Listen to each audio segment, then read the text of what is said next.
Mais avant de développer ces titres, sachez que le chef de l'État a présidé ce mercredi 30 juillet le Conseil des ministres au Palais de la République. Le ministre porte-parole du gouvernement, Moustapha Ndiaye Sarré, revient sur les grandes lignes du communiqué. Bonsoir.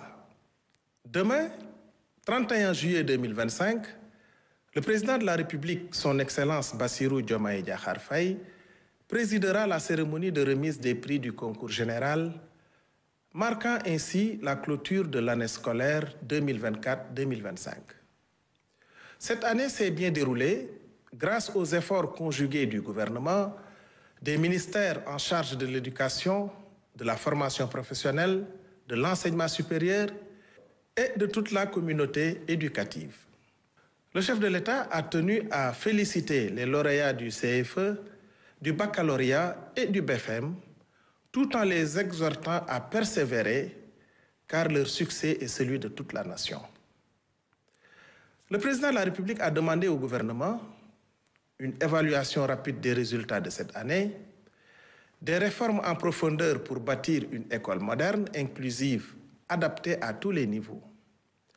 Parmi les actions urgentes, la construction et la réhabilitation accélérée des écoles, la suppression des abris provisoires, le développement des lycées Nations armées pour la qualité et l'équité, l'actualisation des programmes avec intégration du numérique et des besoins économiques, le renforcement de la formation des enseignants, la modernisation des inspections pour garantir un enseignement de qualité.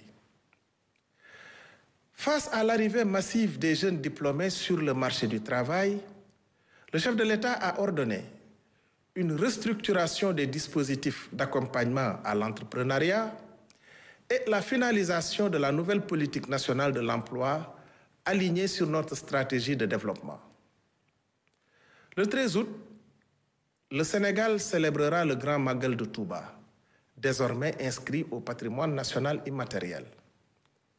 Le gouvernement veillera à son succès tout en accélérant la modernisation des cités religieuses. Dans le secteur de la santé publique, notamment la prise en charge des malades souffrant d'insuffisance rénale, le président de la République a donné des instructions afin que des solutions durables pour les patients atteints d'insuffisance rénale soient trouvées, des campagnes de prévention pour sensibiliser aux bonnes pratiques sanitaires soient initiées. Ce samedi 2 août, le chef de l'État présidera à Mbao la Journée internationale de l'arbre, symbole de notre engagement pour un Sénégal vert.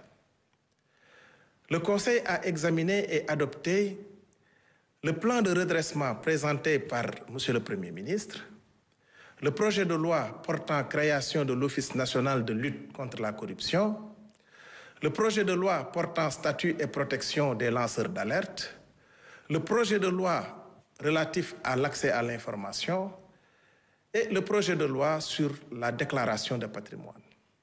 Je vous remercie. Excellente soirée à tous.